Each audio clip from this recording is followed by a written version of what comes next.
I'm Farmer Katie. I'm the farm manager here at Homefields Care Farm, and today we are going to take a tour of the farm. Our first stop is this beautiful Pollinator Garden that Matt Dilly got a grant for last year. He got a Sierra Club grant for this, and him and a bunch of helpers planted all these plants. This rain garden helps control water flow off the driveway so it doesn't wash out our farm lane.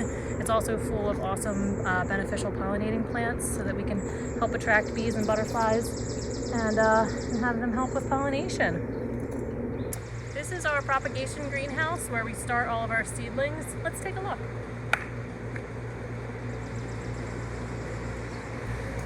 We start almost all of our own plants from seeds, and this is where the magic happens. There's heat and water in here so that we can keep everything well watered, and it doesn't matter today on a hot day like today, but when it was cold back in March, it was nice in here to keep all the seedlings warm. These are some of the microgreens that we're growing for the first couple weeks to pick up.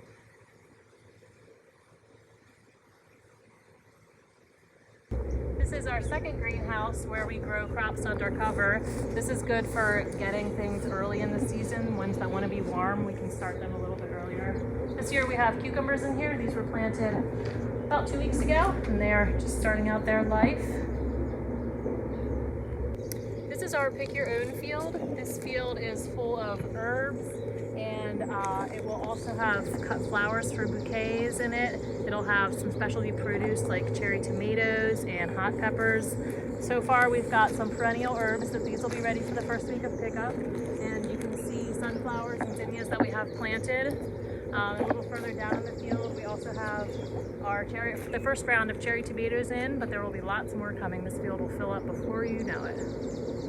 So we have 3 fields of strawberries. We plant them every year and they last for 3 years. This is the 2018 field, so this will be the last year for these strawberries.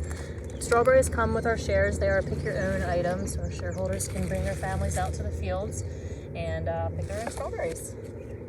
And this is our other strawberry field. The first 3 beds were planted last year, and then the second 3 beds were planted just a few weeks ago. And they'll both be ready for strawberries this spring.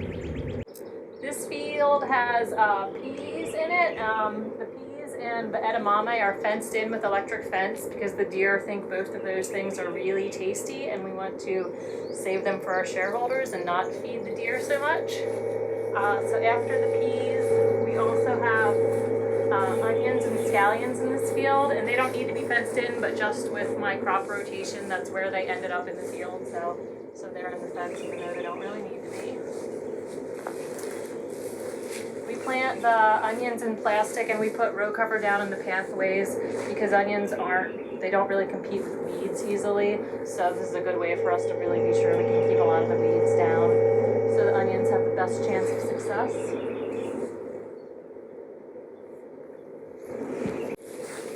And then these last 2 beds in the fence are our edamame. And again, like the peas, they need to be fenced in or the deer will eat them before we get a chance to.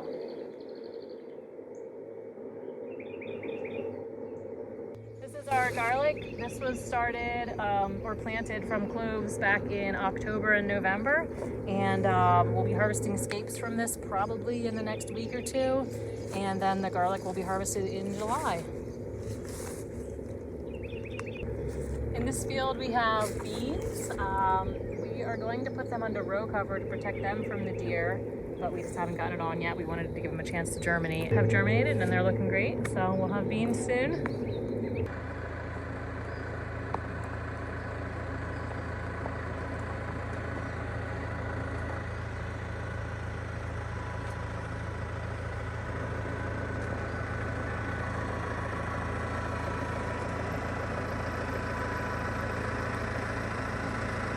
You want to explain how this thing works while you're moving? While you're planting? Sure. So the yellow tanks are full of water, and we put a solution of fish emulsion and seaweed extract in with the water just to give the plants like a boost as we're transplanting. Then there are 2 wheels in the center between the seeds that poke holes through the plastic, and you can change the spacing on those.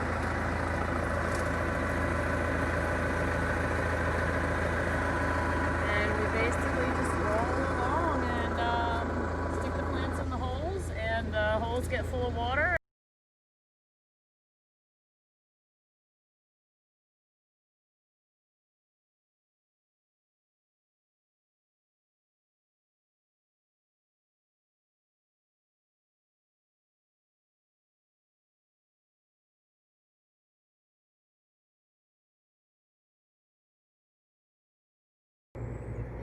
So here's a close-up of the transplanter.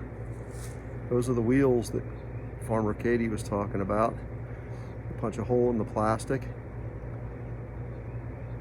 put water down there that's fertilized, and then the plants are planted right in that little hole.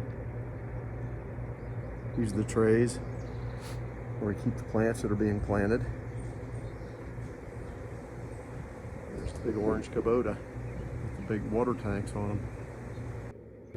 This field contains all of our brassicas. They are under row cover because the flea beetles and the cabbage butterflies really love to eat them, and we're trying to save them for the shareholders and not for the bugs. If you want to take a look underneath, I'll show you. This is some kale growing pretty nicely and fairly bug-free, which is what we like to see.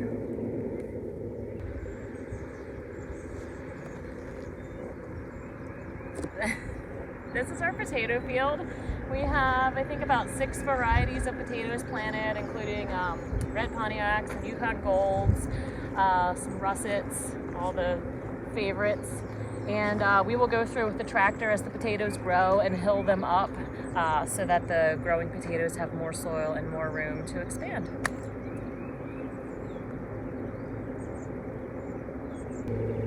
This field will have all of our summer squash, our zucchinis, and our cucumbers in it, as well as tomatoes. So far we have the zucchinis planted, but we haven't gotten the tomatoes in yet, hopefully this week. And there'll be more successions of zucchinis and cucumbers coming so that we have them all summer. This is our pick your own blueberry field. We have high bush blueberries, and there's a whole bunch of them in this field. They have just about finished flowering and they are starting to form berries, so we will have blueberries for everyone to come out and pick soon. So from the parking area, you'll walk up this way to our pickup and distribution area. And we don't quite have this set up yet, but we will before CSA season starts. But right in here is where all of the veggie pickups will happen.